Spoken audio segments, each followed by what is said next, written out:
वो परमात्मा संपूर्ण प्राणी मात्र के प्राण है और वो राम भी तुम्हारे प्राण है। राम जी में जो प्राण है ना, वो है भरत तुम्हारे प्राण है।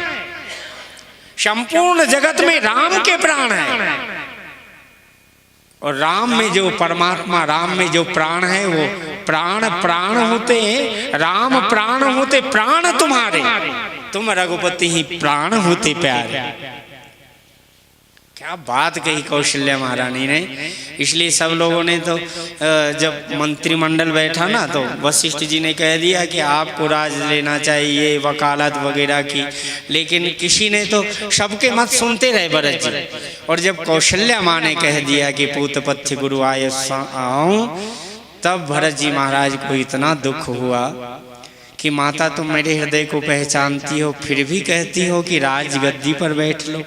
इसलिए तब माँ कौशल्या ने जब कहा ना, तो भरत जी रो पड़े और भरत जी ने कहा, शानी सरल रस मातु वाणी, सुनी भरत व्याकुल भय, लोचन सरोरुह श्रवत शीचत, विरह उर अंकुर नए।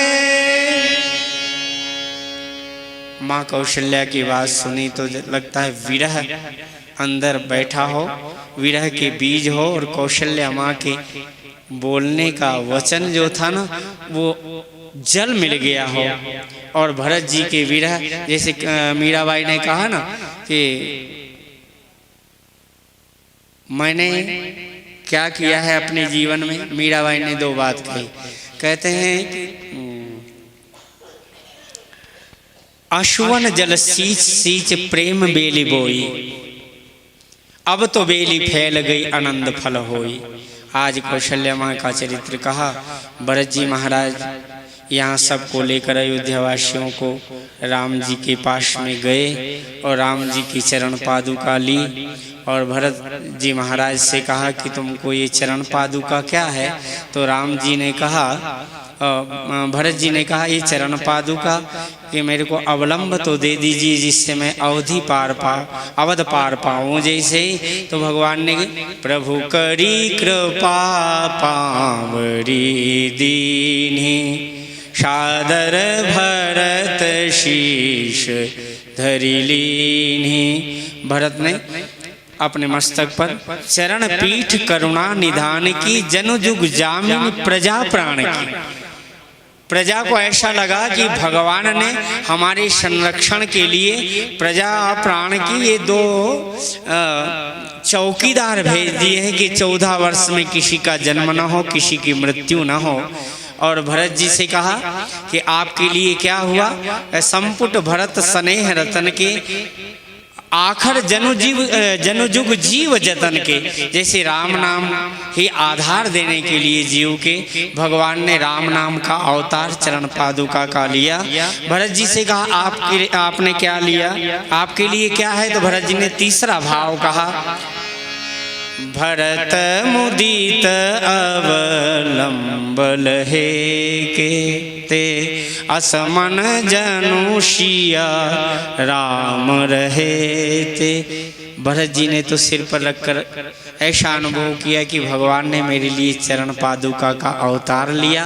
श्री सीताराम जी को चरण पादुकाओं को मस्तक पर रख करके भगवान श्री भरत जी महाराज अयोध्या आए। इसके बाद में भरत जी आए और चरण पादुका को रख करके पूजा करने लग गए। थोड़ी देर के बाद में अयोध्या कांड की पूर्णाहुति की और फिर इंद्र के पुत्र जयंत का चरित्र कहा। फिर इसके बाद अनसुईया जी के आश्रम पर गए, अत्रि के आश्रम पर गए, शरभंग सुतीक्षण के आश्रम पर गए। भगवान वहाँ से चल करके पंचवटी में निवास किया। वहाँ से सीता जी का अपहरण हुआ। खोजते हुए जटायु जी का मिलन हुआ, उनको परम सदगति दी। भगवान वहाँ से आगे चले सबरी के आश्रम पर गए। भगवान ने नवधा भक्ति की कथा कही बड़ी सुंदर सबरी को। प्रथम भक्ति है संतों का संग करना, दूसरी रतिमम कथा प्रसंगा, गुरुपद पंकज सेवा, तीसरी भगति अमान, चौथी भक्ति मम गुण गण करहि कपट तजिगान, मंत्र जाप मम दृढ़ विश्वास। एक भक्त जी ने हमारे से पूछा था कि हम महामंत्र का जप करते हैं, राम मंत्र का, तो हरे राम राम राम, लेकिन भैया देखो मेरे से पूछना ही मत, क्योंकि मैं जप करता ही नहीं। मेरे को तो गुरुजी ने षडाक्षर मंत्र दिया, मैं तो वही और श्री जानकी जी का श्रीम सीताय नमः और षडाक्षर मंत्र जप करता हूँ। मेरे लिए यही हरे राम राम राम हरे हरे। इसलिए भैया मैं तो एक ही मंत्र जानता हूँ, दूसरा मंत्र जानता नहीं। अपने गुरु से पूछो, और जो गुरु ने दे दिया पहले मंत्र, आगे हो चाहे कृष्ण नाम चाहे पीछे हो, भैया गुरु ने जैसे कान में बोला इसको पत्थर की लकीर समझ करके यही महामंत्र। मंत्र जाप मम दृढ़ विश्वासा, पंचम भजन सुवेद प्रकाशा। भगवान शबरी के आश्रम से आगे गए और अरण्य कांड के नारद जी का संवाद हुआ और इसके बाद में पूर्णाहुति की।